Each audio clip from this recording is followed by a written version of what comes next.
Le café politique organisé ce samedi 16 juin 2018 par l'Institut néerlandais pour la démocratie multipartite et le débat citoyen a tenu toutes ses promesses.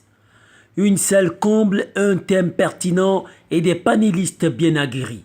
C'est ce à quoi ont eu droit les centaines de citoyens ayant répondu à l'invitation.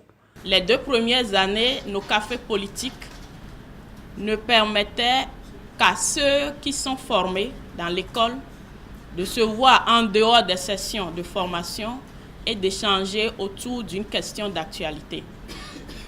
Mais cette année, nous avons pensé ouvrir davantage les cafés politiques pour permettre à d'autres jeunes engagés d'y participer, d'apporter leurs idées pour que le débat soit plus riche. C'est ainsi donc que cette année, pour le premier café, avec le débat citoyen, nous avons organisé cette activité qui nous réunit ici aujourd'hui. C'est une première dans le paysage politico-médiatique et visiblement la jeunesse avait besoin d'orientation pour faire face aux échéances électorales qui s'annoncent dans le pays. Lorsqu'il y a des questions d'intérêt, comme la révision de la Constitution, comme les réformes en cours sur la charte des partis politiques, sur le code électoral, à ces occasions, nous offrons un espace aux différents partis pour discuter, pour ensemble convenir dans la mesure du possible de ce qui est bon pour la nation. Pour l'activité de ce jour, nous avons souhaité que vous échangiez sur le militantisme politique des jeunes en Afrique, enjeux et stratégies. Et à cet effet, nous avons invité d'éminentes personnalités jeunes qui vont faire ce débat-là avec vous.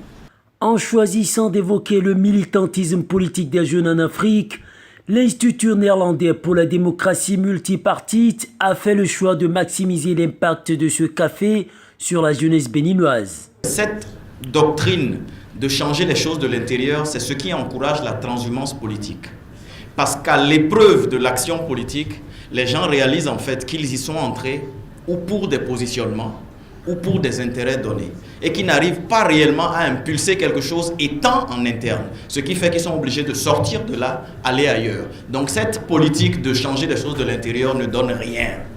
Elle encourage seulement la transhumance politique d'un parti à un autre. Sinon, citez-moi un seul exemple d'un jeune qui soit resté fidèle à un seul parti politique et qui ait gravi les échelons et qui a eu les récompenses qu'il faut jusqu'à un certain niveau. Un militant est comme un militaire, à la différence que le militant, quand il aura le pouvoir, il peut demander aux militaires soit de détruire ou bien de maintenir la paix. Vous avez des armes. Et pour avoir le mandat du peuple, il faut tout faire, tout ce qui est possible. Si vous jugez, c'est pour ça qu'on n'entre pas en politique, parce que si je gagne, si vous jugez que l'apport que vous voulez apporter, c'est-à-dire que vous voulez donner à l'évolution de votre pays, dépasse votre confort personnel, vous n'avez pas le choix.